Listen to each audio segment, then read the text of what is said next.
Bonjour! Aujourd'hui, dans le cadre de notre projet Un jour une œuvre, je vais vous parler du sabre Flissa qui se trouve en réserve. Alors je vais vous demander de me suivre. Je vais donc aller chercher ce sabre Flissa, que l'on nomme ainsi du nom de la tribu kabyle dans laquelle il était fabriqué. Ce sabre présente une lame d'environ 1 mètre de long, avec une double courbure du tranchant, des décorations comme vous avez pu le voir qui sont à la fois gravées et incrustées de cuivre, et le bout tranchant donc, qui permet de porter l'estoc est particulièrement effilé.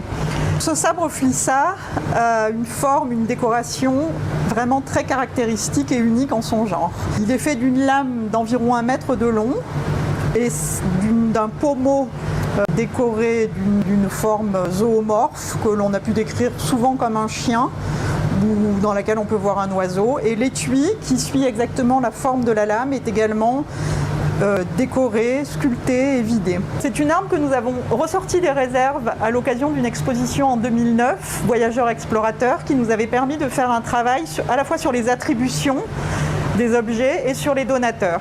Cette arme a été donnée au musée dans la deuxième moitié du 19e siècle et elle est notée dans les inventaires manuscrits comme ayant été prise au combat par un certain soldat Vidalon.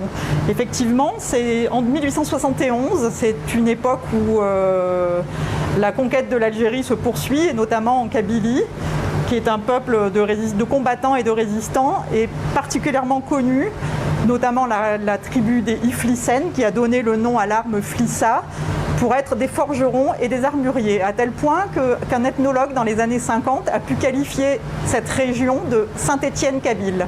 Cette arme, qui présente de magnifiques décorations, est pourtant bien une arme de combat, comme en attestent les circonstances de sa prise en 1871.